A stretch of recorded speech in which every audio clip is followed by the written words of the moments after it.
ആയന്നൂർ യുവശക്തി public ലൈബ്രറിയിൽ വായനാ വസന്തം പരിപാടിയുടെ ഭാഗമായി നടത്തുന്ന വീട്ടുമുറ്റ സദസ്സുകൾക്ക് തുടക്കമായി. ഈ വാർത്ത നിങ്ങൾക്കായി അവതരിപ്പിക്കുന്നത് സോനാങ്കോട്, Cherupuzha, Padiyottuchal, Alakode and Vellarikundu. Ayannur Yuvashakthi public ലൈബ്രറിയിൽ വായനാ വസന്തം പരിപാടിയുടെ ഭാഗമായി നടത്തുന്ന വീട്ടുമുറ്റ സദസ്സുകൾക്ക് തുടക്കമായി. PM മൃദുലിന്റെ കുളെ എന്ന കഥയെ ആസ്പദമാക്കി നടത്തിയ കഥാചർച്ചയും വീട്ടുമുറ്റ സദസ്സും ആയന്നൂരിൽ Kamballur government higher secondary school principal KP Baiju ഉദ്ഘാടനം ചെയ്തു. സംഭവം അല്ലെങ്കിൽ അതിലെ സാമൂഹ്യ പ്രസക്തിയുള്ള വിഷയം എന്താണ്? പ്രേത വിവാഹം. അതെന്താണ്? മരിച്ചു കഴിഞ്ഞാൽ തീർന്നു. നമ്മുടെ പ്രദേശത്തും അങ്ങനെ ആചാരമുണ്ടോ? എനിക്കറിയില്ല. ഇല്ല.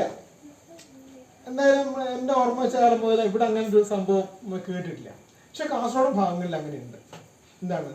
ഒരാൾ മരിച്ചു കഴിഞ്ഞാൽ വേറൊരു മരിച്ച ആളെ കൊണ്ട് അയാളെ ആ കല്യാണപ്രായം കഴിഞ്ഞ് എപ്പോഴെങ്കിലും ആയിട്ട് വിവാഹം കഴിച്ച് ഇല്ലെങ്കിൽ അവരൊന്ന് ശല്യപ്പെടുത്തിക്കൊണ്ട്.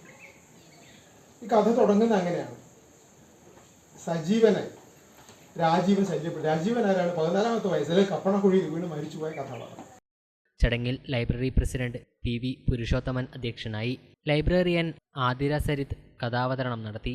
വായനാ പക്ഷാചരണത്തോടനുബന്ധിച്ച് നടത്തിയ അമ്മ വായനാ മത്സരത്തിലെ വിജയികൾക്ക് ചടങ്ങിൽ വെച്ച് താലൂക്ക് ലൈബ്രറി കൗൺസിൽ എക്സിക്യൂട്ടീവ് അംഗം K ഗോവിന്ദൻ സമ്മാനങ്ങൾ വിതരണം ചെയ്തു. ബാലവേദിയുടെ നേതൃത്വത്തിൽ ആരംഭിച്ച കുട്ടികളുടെ റേഡിയോ പ്രകാശനവും നടന്നു. ലൈബ്രറിയിലേക്കുള്ള പുതിയ പുസ്തകങ്ങൾ MV പത്മനാഭൻ സമ്മാനിച്ചു. Library secretary CT Prashanth, panchayat സമിതി convener PD Vinod, Dominic Maliyakkal, MP Vinod Kumar, Eliyamma Dominic, PS Vijayamma തുടങ്ങിയവർ പ്രസംഗിച്ചു.